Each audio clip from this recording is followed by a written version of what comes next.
Welcome everyone to our second session of our DhiFest series. This session is called DhiCare.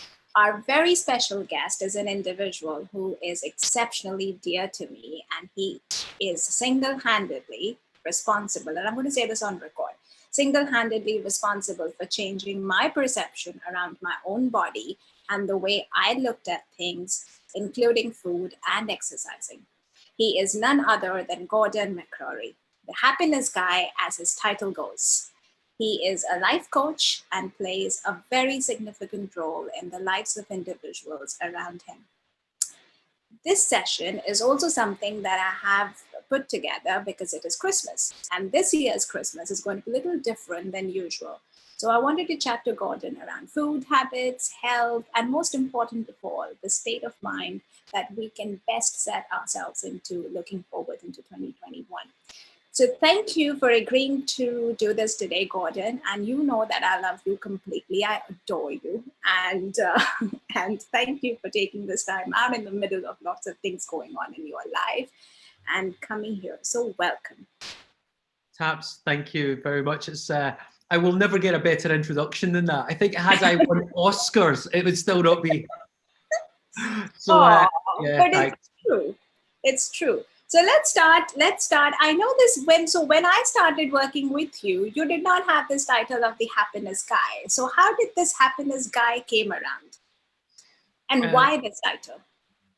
So the happiness guy came around because over a period of time, I realized that the thing that people were truly after was to feel some form of pleasant emotion.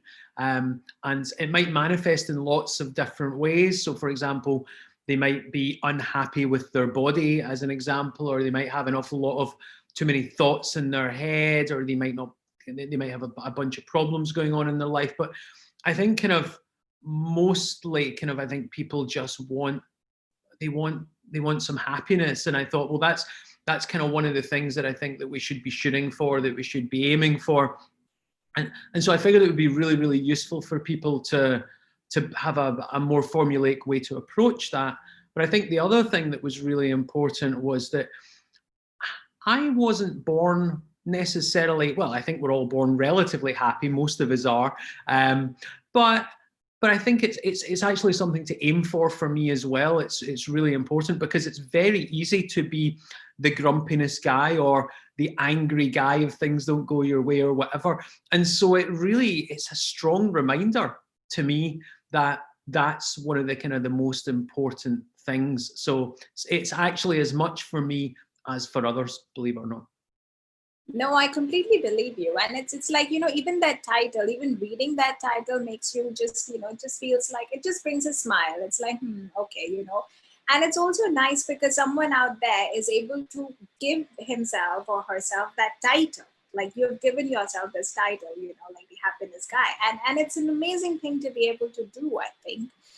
So 2020, like I said, has not been an easy year for a lot of people. And how did you get around? And you must have gotten a lot of people who kind of tapped into you for help and guidance in this year.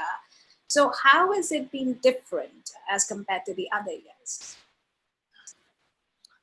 I think that, well, I mean, it's an interesting thing, a lot of people reached out for coaching and help this year, perhaps more so than ever. And so there's obviously more struggle in the world. I think, how else is it different? I think that the parameters from which we can now approach happiness, they've almost been curbed or ring-fenced. As I mentioned a little bit earlier, there's a bit of a formula for happiness, and some of those key things like certainty is a key thing for happiness, and it's really hard to be certain in the midst of a pandemic. And variety, it's really hard to get the variety that we want with so many things not happening. So that's another kind of key thing for happiness. Love and connection, well, it's really hard to get the connection that we're used to, especially face to face. And so those those are some of the kind of key things that people were really challenged with. Not the only key things, to be fair, but they are three of, I think, the big six. And yeah, people have really struggled with all of those. And when it comes to, because I know I struggled with this when I first called you, I still remember because I laughed at it because you said, what do I have for breakfast? And I said, Kellogg's Special K, like cereal with milk. And you said, so you basically get up and have this whole bowl of sugar. And and I was like, yeah. And before that, it didn't really occur to me because it was very normal, for me. And then I went in this entire a mindful activity with you, trying to really change and look at what I eat and how I eat and all that stuff. So is that something that is still a consistent pattern with people who approach you now, or has it been people have become more mindful now? Well, I think kind of people still really struggle with food and putting highly nutritious, delicious food into their bodies because we've all got these habits and they largely are on autopilot. And I think one of the interesting things, Taps, is that clients that I speak to today, so I am still in touch with a number of clients from years ago, and how I approach things then is a little bit different to how I approach things now. And so I don't think a bowl of Special K in isolation is not a big deal. I think you've got to look at the big picture and how you largely eat. If you're eating mostly natural, nutritious, kind of non-produced food, you're largely on the right track. But at the same time, if you also want to have a bowl of Special K for breakfast and you really like it, I'm kind of far more relaxed about that now. In the past, I was very formulaic. It's like people would say something like, Gordon, can I eat fruit? Which is a ridiculous question, isn't it? Really, can I eat fruit? And I would like take a big I'd kind of take a sharp inhale. I'd be like, well, when were you thinking of eating the fruit? As if the timing was really important to us. Like, and they're like, and what fruit were you thinking of having? And they might say something like, I was going to have an apple around about snack time in the morning. And I'm like, an apple? But an apple could make you hungry. And so I was really caught up in the more of the science of each individual food rather than, people need to find foods that are good for them, that are nutritious, that they can eat and they can enjoy, but they can, and not so much try and follow someone else's formula, but more, what do I like? What do I enjoy? What would be good for me to eat today that'll help me feel how I want to today? In fact, can I share my rules around food now, Taps? Because they used to be very different. Yeah. My rules around food are only eat food that you're really going to enjoy. When you're eating the food, make sure that you're kind of present and kind of enjoying all of the sensations of it. And then when you're finished eating the food, you must still eat good, or rather, you must still feel good. And so in the past, where it was all about macronutrients, micronutrients, glycemic index, glycemic load, all of these things, it's now far more tuned to the individual. And in that last part of the rule, you've got to feel good when you're finished eating, really very often is useful for taking care of like large portions, because you can eat the right foods in the wrong quantities and still feel bad afterwards. And really, one of the key things that I think is, I was speaking to someone just earlier today about this. I met a friend for coffee, and we're talking about the importance of energy and stable energy and having enough energy, because energy and mood are so closely related. So it's now, I've now become kind of far more back to the individual. What do you like? What do you enjoy? What would you love? But do it responsibly so that you still feel great a few hours after the event. That makes sense? Yeah, it does make sense. And that brings me to this very interesting bit that I shared with you. It's the first time picking that medicine ball and hitting it hard. And every time I would be like, I just can't do this. This is just so not me. And I remember, Gordon, you telling me like, no, Taps, if you put your mind to it, you can really do it. So I know that you have literally, like, in stages, in parts, helped me kind of focus, like refocus, on what is it that I can do. And if I can really feel like doing it, I can do it, that kind of energy shift. So do you think this entire pandemic has put people into putting themselves first before what the world says or thinks? I think there's an element of, I wish that it really did achieve that, because I think that would be a really important thing. But But I think that as best I'm aware, when people are coming to me, one of the kind of significant things that humans are orientating through the world based on what other people think, you know, and very often their identity, how they see themselves, is more based on what they either think other people think of them, or what they've learned their identity is over time. But it's just a construct. You know, it's identity is not really a real thing, and you believing that's not me. Even that sort of statement, it might not be that useful, because who you are today and who you might be tomorrow, it's whether doing that thing today is useful for you to do, so that you can get to where you want to get to. And I think that challenging our identities and doing things a little bit out with our comfort zone is really good for us, so that we can show ourselves, well, actually, I'm better than I thought I was. I'm capable of more than I thought I was. So I don't know. It's not necessarily been my experience that people are now putting themselves first. I think that change in orientation tends to come when someone's broken or almost broken. I'm using that expression a little bit loosely, but you know, when they've had such a hard time and they're burnt out and they think, I now need to change. But I think until then, we're still so caught up in worrying what everyone else thinks of us. And how is this? Because I know from my experience that I really found running on the road very hard as opposed to running on the treadmill. Not that I'm really great at it, but I did find this very hard, running outside and running inside. Now with this entire change in the gym structures and all these restrictions around, more and more people are getting out there in the nature. And I know you have taken me, especially 4 sessions outside in that park and with kettlebells and, you know, and getting me to do those sessions. So is it something, because you have always been connected to nature when it came to exercising, not so much as me. I was pretty much in that gym, in that room, and just like doing my thing. So this change of attaching yourself to nature, you have always been aligned, but people like me have not been. And now I find that to be a struggle. So how do you suggest somebody like me to sort of, you know, still, because I don't have you here in London to kind of go out on a session with you. Yeah. So how do you see, what would you say to people who really struggle with that?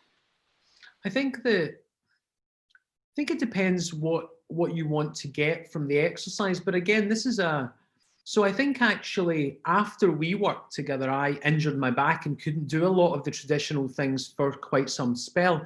And so one of the things Scotland's got an awful lot of is hills and nature. And so I kind of started doing some hill walking because I couldn't do a lot of the traditional stuff. And what I learned from that is that when it comes to mental well-being and when it comes to being lean, so in other words, losing body fat through exercise, walking's wonderful. And walking in nature, the amount of benefits that you can get from that, huge. So I think that you could just start with walking, and people really underestimate walking. But I got really lean just from walking. People think it has to be really hard. Myth.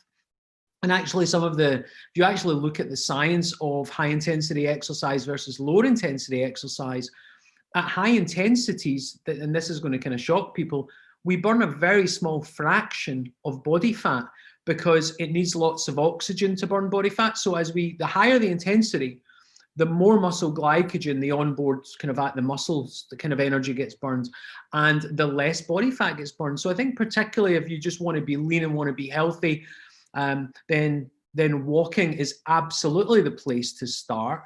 And if you went a stage further than that and you were thinking, well, I'd like to jog, but I believe I'm terrible at that, and then I think it relates to where you're at to start the thing. But jogging it's not for me to determine what someone absolutely should and shouldn't do, but to try and give some kind of fairly broad guidelines. I've been obese, so I know what it's like to try and do high intensity exercise when you're obese. Trying to walk up a hill when you're obese or a flight of stairs is really hard. So perhaps if you're really overweight, don't run.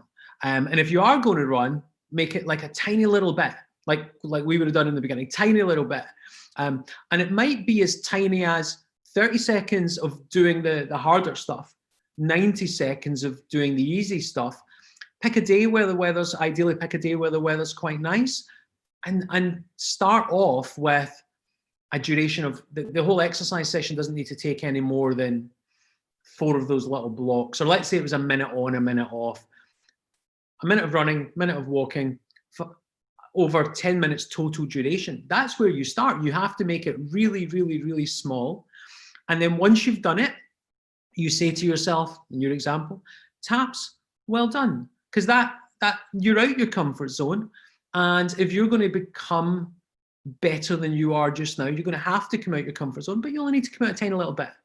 So come out that tiny little bit, and then praise it. Massively important to form the habit, and then give yourself a day off and then come back to it the day after. But start really small, much smaller than you would think, and go slower than you would think as well. Because that's always a real problem with something like running. You know, people can't pace themselves. So, and as we both know, there's nothing like running if you're not fit to make you feel terrible about yourself in about 30 seconds. Yeah, 30 seconds run, I remember, like, used to be like a nightmare. Awful. And the other thing with running is, bits of you that you didn't know you have move in different directions, you know, so you just feel really self-conscious. So I think that walking is a brilliant thing to do. I think from a well-being perspective, if you can walk in nature, you'll maybe get more from it than the high intensity stuff, especially in the beginning. And I think beyond that, why are we exercising? Primarily, we want to exercise to feel good. So if the thing you're doing really makes you feel bad, find something that makes you feel good. Exercise is not a punishment for something you ate or a number of things you've eaten over the years. It's not that. It's meant to make you feel good, and it's meant to give you more energy. You know, so approach it that way, so that coming out the other side of it, the rest of your day is better, and your brain will then go. It'll learn. It's like, oh, we like this exercise. We show up happier for work. We're a better version of ourselves in our family or at home. And that's what I think exercise is for. It's got some utility for weight loss, but it's more if you can get a little bit in and it helps you feel good, then even that will help you eat better. You know, so these would be some of my thoughts in and around how to approach exercise just now. And you said something very interesting, like, you know, the feeling and the state of mind is very, very important. Because I remember when I first started, you know, exercising with you, it was pretty much like, oh, I hated everything about myself. I said, like, I have to stand in front of a class of 50 students and I am not confident at all. I wear like jackets and layers and scarves because I'm not body confident. And from there to here, like, my journey has been fascinating. I am like, okay, not that I have really like, I'm okay. And the thing was, you said that you need to just stop, because it's you who sort of deciding that you don't like it. You know, what is it that you don't like? And you are the most important person here. And it's like more mental as opposed to more, you know, doing anything physical. Now with this entire pandemic, there was a rise in the mental health condition around the world. And people don't really know how to deal with it. They just feel like there is nothing. It's like the world comes crashing down on them. And they feel terrible about themselves. How do you approach, like, when people come to you for help? And it's not just that something, because when I came to you for help, I was okay, you know, in that state, not this situation environmentally. Yeah. But now it's a different situation. So has things been changed, or do you have these difficult conversations with your clients? I have the what would have in the past have been very difficult conversations with my clients, but now they are relatively simple and straightforward. A lot of what you're talking about comes down to how we see ourselves, which is a fascinating thing, because we've got one lens. I mean, I've obviously got my glasses on. This is a particular lens, but we've got a lens for how we see our friends and our family and even strangers. And then we've got another lens for how we see ourselves. And they're not the same lens. And so what I'm saying is, we're not seeing reality. So when we're talking about something like body confidence, when you look at your body, and versus if someone else was to look at it, you look at it through a lens that is far more critical. And that lens has insecurities. And what's fascinating, and I've got a good little story on this, but what's fascinating about, how do I want to describe this? What's fascinating about that lens? Well, maybe give you the example of my girlfriend. My girlfriend's mother, hopefully will never listen to this, but she said to my girlfriend once, "You're no the bonniest," Scottish for pretty, but you're awfully funny, right? So that became part of my girlfriend's identity. She thought, I'm not good looking, but I am humorous. And so you can imagine that she will then develop the humor and feel bad about how she looked. Now, it turns out that her mum's mum, so the gran, said that to her mum. So this just happens to be something that's been said perhaps flippantly and passed down, which means that when my girlfriend looks at herself, she sees herself through this lens of all these insecurities and what she believes to be true about herself. So if I say to her, Emma, you look beautiful today, she won't believe me because she already has a belief about this. And what I've said doesn't match that belief. And the way that the brain works is it bends and deletes and distorts information that doesn't tally and add up to what it already believes. So if someone was to say to my girlfriend, you look beautiful, she's like, what do you want? What is this thing that you want? But really how we're seeing things differently is, first of all, I don't have her belief about how she looks. But the lens that we look through, and this because I never knew this when we were working together originally, Taps, that lens that we look through relates to how we feel about ourselves. So if we love ourselves, we could see beauty. But if we don't like ourselves very much, then everything that we believe inside of us that's kind of a little bit damaging or toxic or insecure colors the lens. So what we're seeing, what you see of you and what I see of you are two very different things. So it's not physically how we look that's problematic, but actually how we feel about ourselves and what we believe about ourselves inside that's problematic. And so we need to set about changing that. And so exercise is one part, food is another part, and then we have this entire belief system, like you said, where you sort of meet, you socialize, and then, people come in and tell you things, and someone is pretty, someone is not pretty, and then you go back, believing what you want to believe in, and we pick and choose. And people are vulnerable, sensitive, and all kinds of dimensions are there. And then more and more people are more susceptible to picking on the negatives, and literally holding on to the negatives, like I did. I haven't changed completely, but I still do it very mindfully now. And I understand where people come from, and that comes from a point of self-esteem, very, very low self-esteem and something to do with yourself.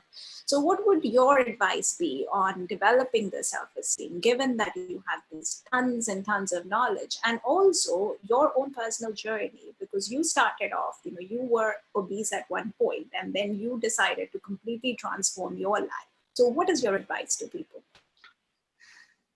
I think that, so the starting point is, so I use a series of exercises, but it's in essence, what we're doing is I get people to ask if let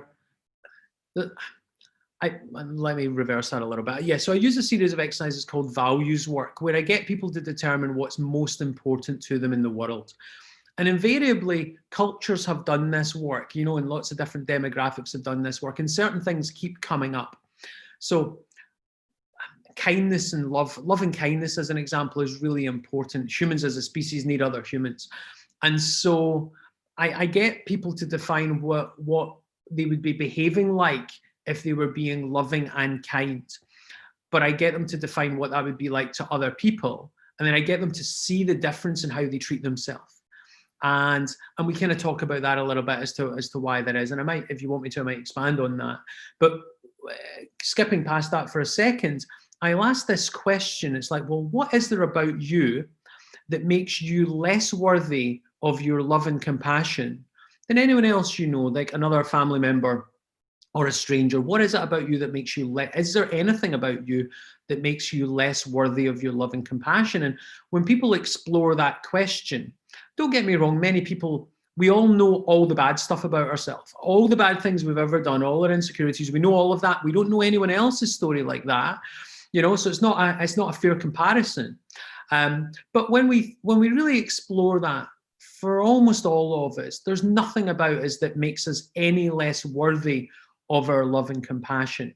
And so just that challenging that, it's like, well, how are you going to get on if you keep doing this? If you keep treating yourself more harshly than anyone else, if you keep giving yourself a harder time than anyone else, how's that going to play out? How's it playing out just now, if you get any reason to believe it's going to get better? And so that starts to shake the foundations of it. And then as you used the word kind of earlier a little bit, kind of you said mindful. It's like, well, maybe I'd get them to journal, and I'd say, right, kind of, what's your self-talk like just now? How are you talking to yourself? And I'll give them an example of me talking to myself badly and how that changed. And so I remember one example was, I remember saying to myself at one point, nothing particularly strong, but it was, Gordon, you were an idiot for doing that particular thing. And that's a really harsh judgment. And it's not how I would have spoken to somebody else. And then what was really interesting for me is that another little voice in my head piped up and said, well, actually, no, you weren't an idiot. You did make a mistake, but here's what you've learned from it, and here's what you're going to do differently. And so what I was really doing there was I was separating the behavior from the identity. In the beginning, I started off with identity, Gordon, you are an idiot, or you were an idiot.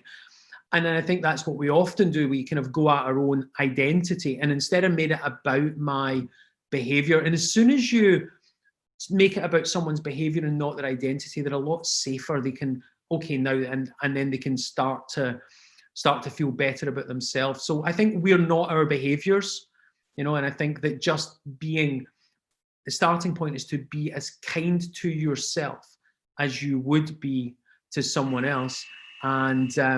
And the reason, trying to track back to kind of to where we were with that, it's really about I think the part that I was going to kind of talk about was, at some point in the past, we found utility in being hard on ourselves, because there is a point where it's useful, but it becomes the default. And that's the problem. More often than not, the strategy is be kind, be understanding. That's what we use for everybody else. So why should we not use that for ourselves? And I think if we can draw attention to that and make that like the main thing, and then get people to perhaps journal on that, kind of like just make notes every day. How was I today? And a real practical thing would be getting them to get to the end of the day and saying, right, 2 things you did good today, 2 things that you're proud of that you did well, praise yourself for that. And then 1 thing that you did that you could improve upon. So we're always stacking the balance, more positive, but look for something that you could improve on as well, because none of us we're not there, we've got plenty of room for growth, but go looking for the good that you did, instead of what most of us do, I think, is they get to the end of the day and they then look back critically on all the things that they've done through the day. That's very right. And I remember that you had put this, not journaling, but you had put this calendar together to basically keep a track of what I was eating, so that, I know, and you could check where I was not going right and what I was doing wrong. Yes. So I think that really helps to have that check on yourself. In terms of writing and journaling, and also, like, I have seen that you've given talks around dealing with depression and all these kind of mental issues and mental health that most people are suffering from, and they come to you for help to find happiness. What exactly is it that people are looking for? I know you touched upon it when you, at the very start, you said that there was this point, this is where happiness came along and everything got tighter. But what is it that largely clients are looking for now, or people are looking for? I think that there's 2 sides to this. There's the escaping from some kind of pain or discomfort, something that's not pleasant. So it's that humans move towards pleasure and they move away from pain. So when someone comes to me, I would say the majority of people that come to me are trying to move away from some kind of pain, some kind of challenge that they've not managed to solve yet. And these challenges are normally fairly straightforward if you know how to solve them. But most people aren't studying how to solve them. They're really busy getting great at whatever their particular career is, for example, but not getting great at how to solve that particular challenge. Whereas I'm really lucky that my career is how to solve the human challenges that we face. So for a lot of people, it's just, maybe it's a problem in a relationship, maybe it's a problem with their eating, kind of, but they just don't know. They either don't know how to do it, or they don't believe in themselves enough that they can do it, or yeah, I mean, those would be some of the things. Kind of, so moving away from pain, or for some people, it is about getting better at something, you know, kind of, so it is more about that process of mastery, and it's like, okay, I'm already good, but I'm still experiencing challenges that I don't know how to overcome. And so, for example, I might have someone that's got a business that they're doing really well, but they're exhausted. You know, they don't know how to get work-life balance. So work-life balance would be I guess, a big thing. Relationships would be a big thing. Body image, kind of forming habits. These are the big things that or many of the big things that people are kind of struggling with. And I think that with pandemics, kind of connection is definitely a big problem just now, and burnout, clearly, you know, burnout, because the way that burnout works is if you've got lots of good going into the system, you can tolerate more bad. But when you cap the amount of pleasant stuff we can put in, then burnout's only going to be a matter of course. So these would be kind of some of the key things that we'll talk about. And now that it's almost Christmas time, almost. I'm already in the holiday mood. And with Christmas, like in earlier years when there was no pandemic, in a non-pandemic Christmas time, people would, you know, get together with families and have these big meals, and they would come back in January, would be a month to get to the gym and exercise because, you know, of all the food. Now that is like, I know that we are allowed three households to mix and eat and everything, and there's going to be a little bit of change. So how do you see this change happening? And do you really see this trend of hitting the gyms? Because January would be this gloomy month where everybody is hitting the gym to lose weight. So how is it going to be this year in 2021? I'm not even sure that kind of for all of January, the gyms will be open. Yeah. You know, I think that there's a real potential that there's kind of a regression. This is a little bit doom and gloom, but I think there's a real potential for a short-term regression back to stricter lockdowns allowing more people to get together. So I think this one will be potentially different. I don't know that that's in some respects, certainly not from a hitting the gyms thing. I don't know that that's necessarily a terribly bad thing, because certainly one of the things that I've come to believe is that certainly the gyms are not for everybody, you know, and I think that can be very much trying to push a square peg into a round hole. A lot of people, if you imagine that they're already uncomfortable in their body, and then in January time, when they're probably in the worst shape because they've eaten more, they have to put on their lycra and go to a place that they really don't like, to do exercises that they don't know how to do, that make them feel terrible, then this sounds ridiculous, but perhaps not doing that wouldn't be terrible. And maybe it forces people, maybe not being able to go to the gyms forces people to perhaps walk more or jog more or cycle more, or kind of, I love the idea of a walk in the country. So I think that from that perspective, that will January be different? Likely. I think even things like the run-ups, the Christmas parties, the all of that, which is very often overindulgences with alcohol and food repetitively. So perhaps, and I would hope, that people will put on less weight over this festive period, and maybe with that time and that lack of hangover, maybe there is an opportunity for greater reflection and thinking, right? And that's one thing that I think that's massively unusual at this time. It's like, when was the last time that the global population was likely thinking, thank goodness that year is over. We've, you know, it's like, not everyone, but almost everyone in the world has thought, that's been tough. You know, now we've got something to look forward to. And maybe I think the other thing that's relevant here is maybe the absence of things, and lots of kind of religious cultures will do this, won't they? They'll build an absence of something so you appreciate it more. Maybe that'll be good. I mean, I'd like to, don't get me wrong, I'm not I'd rather it wasn't there, but if it is there, what's the good in it? How can we find the good? But that is so you. I mean, you always look for this good, in the massively stressful times. Even when you got when I got those pink boxing gloves, for the first time, I remember I have a very nice, my favorite box. You love hitting things. That's basically it. We found, and I think it is a brilliant example. And you wouldn't think that someone like you was particularly violent. Yes. You would be thinking, oh, she's just a little thing. There's nothing to worry about here. But it's very interesting. And actually, it's the transformation when someone finds something, that.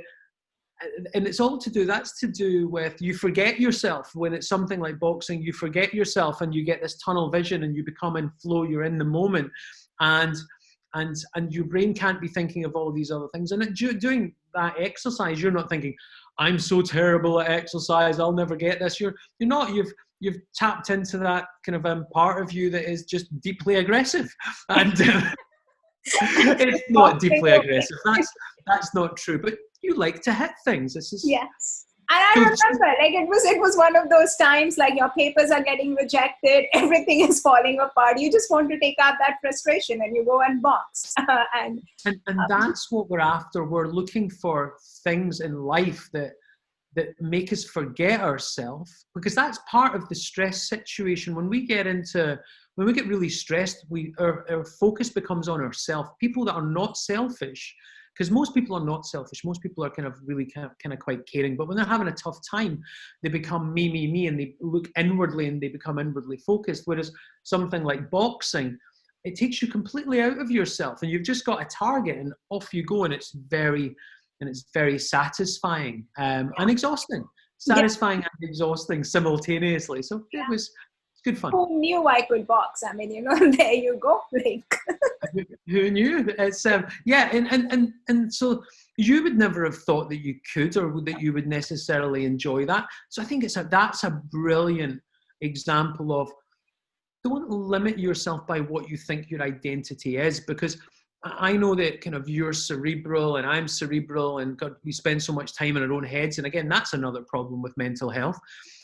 If our problem is we're spending too much time in our own head, then we need to get into our own body. And I think that's where something like exercise is so potent to help us feel better, that we can't really afford to not do it.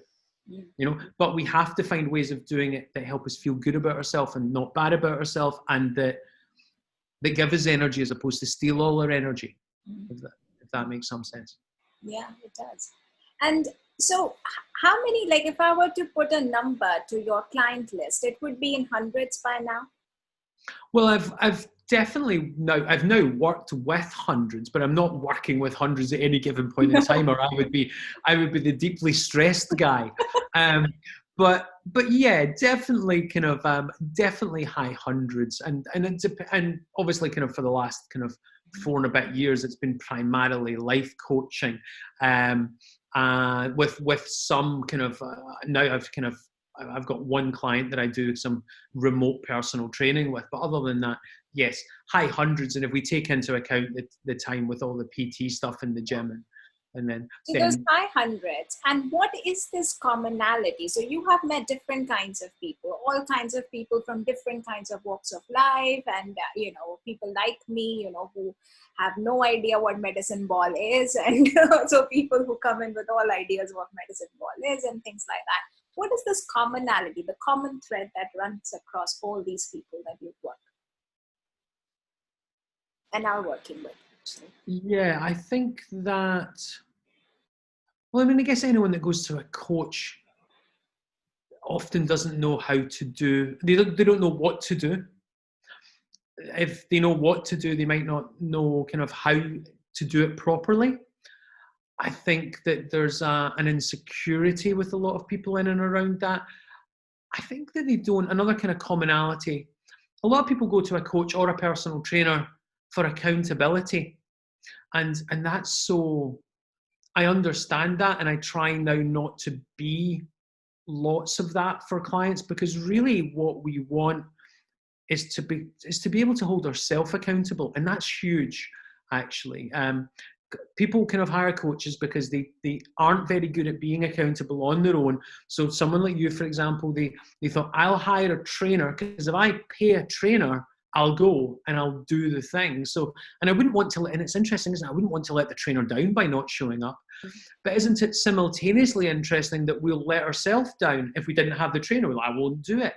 And think about what that not doing something does to self-esteem. If you say you're going to do it, but then you don't do it, and you'll let yourself down, but you wouldn't let someone else down, where do you put yourself in the hierarchy of life? And invariably, it means that you can't really trust yourself.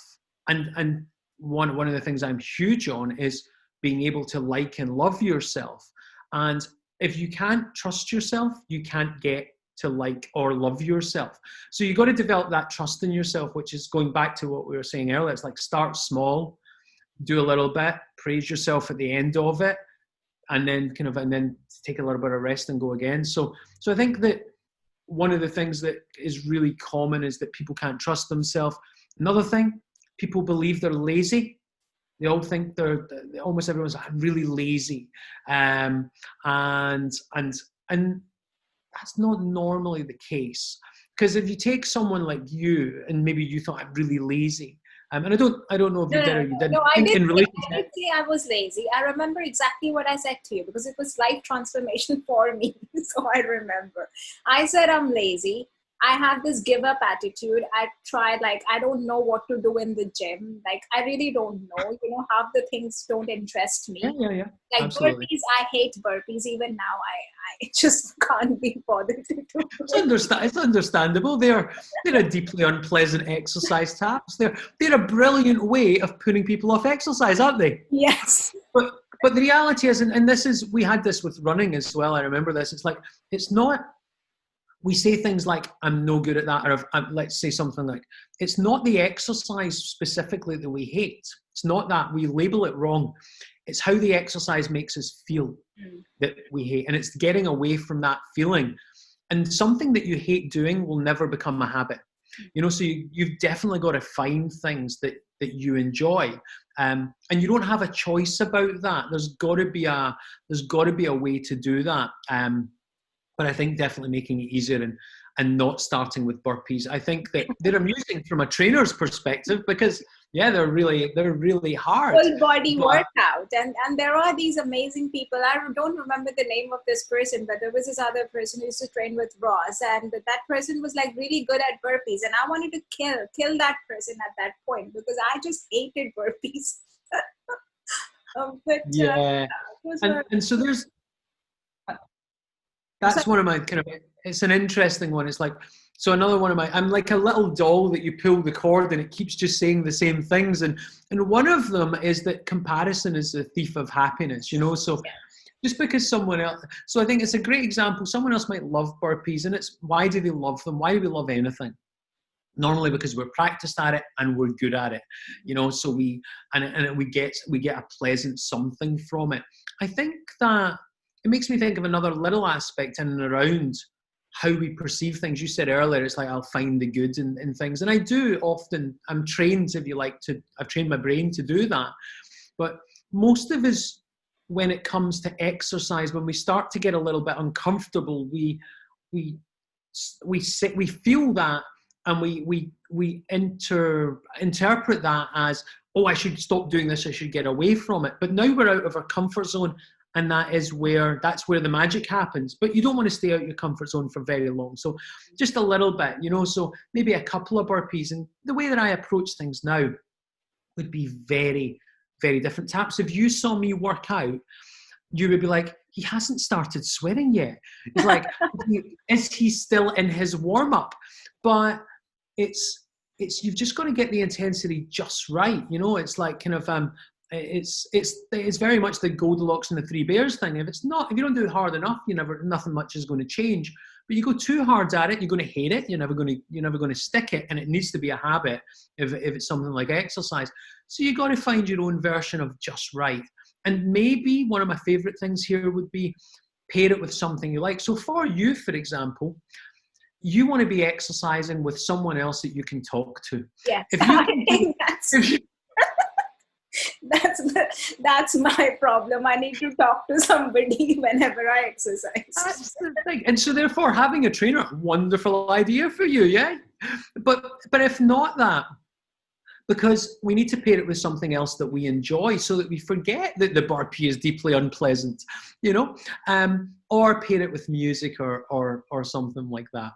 Yeah, I remember this other person who used to practice dance in that studio, who used to dance. Oh, I remember him. Yes. And who had this amazing moves. And I was always like, how the hell do you dance so well, And there's this guy who would just be like dancing and be so fit. And I think that's a thing that we've got it again through cultures, but we're so serious nowadays, so the idea, and so self-conscious, and I was never good at dancing even when I was younger, and I'm not going to have gotten any better at it it's only going to be worse. It is only going to be more dad dancing now. But dance, I think, to be fluid and to be free and to just be in the moment with music, I think less rigidity to things. If you think about how we've, this country, the way we've approached, it's not just this country, of course, but the way we've approached exercise, we've really kind of just made it quite rigid. And I'm more a fan of kind of fluidity. I think humans have danced for hundreds of, well, certainly thousands of years, but they've not been in these little boxes. I mean, imagine the craziness of it is we get in our car and drive to the gym, to get on a treadmill to run that's going nowhere, to get back in the car to drive home. And it's like, really? Exactly. Yeah. I remember this guy, I don't remember his name, but I remember his moves and the dress that he used to, wear and like practice when he went to the studio, because he had amazing music. And that was the choice of music. That was sort of like, something to pull back on for our session. And, I have sometimes fun with this music as well. Yeah.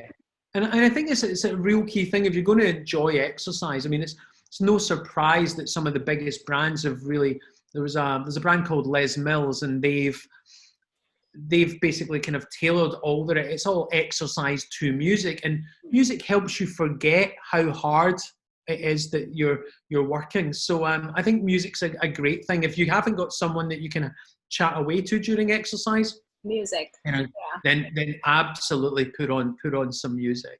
Because I can't really focus on that, exercising with podcasts. Some people really go on these long walks listening to podcasts, and I can't, because I need to pay attention. So music is something I can do with, Yeah, I think that would be useful.